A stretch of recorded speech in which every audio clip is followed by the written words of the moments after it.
bank sama sekali yang menjadi perantara kita, semuanya itu ada di dalam blockchain. Jadi tidak ada perusahaan atau kantornya begitu ya. Lalu uang kita tidak disimpan oleh pihak lain.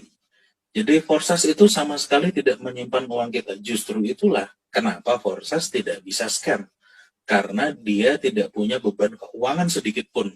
Karena memang dia hanya mengatur transaksi tetapi tidak memegang uang sama sekali begitu ya. Jadi uang kita tidak disimpan pihak lain, maka tidak dimungkinkan adanya fraud atau penipuan di Forsas ini. Lalu transfernya instan dan otomatis. Semua penghasilan itu langsung masuk ke dalam dompet di dalam HP kita masing-masing. Dan tidak perlu ditarik atau di-withdraw lagi. Karena Forsas tidak menyimpan uang kita. Jadi istilahnya begini, banyak masih yang bertanya juga, bagaimana caranya withdraw atau menarik uang kita dari Forsas, Pak? Tidak pakai seperti itu, karena semua penghasilan kita langsung masuk ke HP kita masing-masing.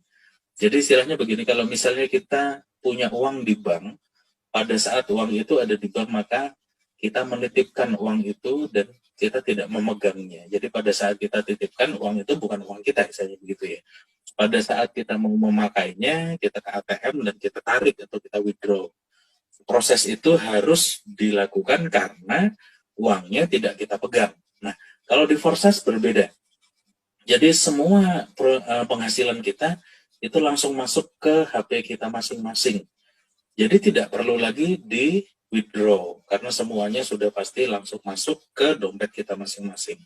Yang perlu kita lakukan hanya karena ini bentuknya Tron TRX, maka kalau mau kita pakai kita tukarkan menjadi rupiah di beberapa exchanger istilahnya atau money changernya istilahnya begitu ya, seperti Indodax, aplikasi pintu segala macam seperti tadi yang sudah dijelaskan oleh Pak Hendra.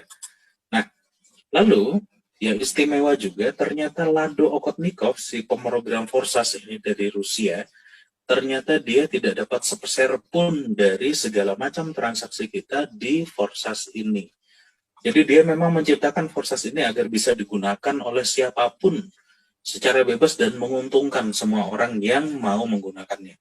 Nah, si Lado sendiri, si pemrogramnya sendiri, kalau dia mau untung, dia harus menjadi sama seperti kita.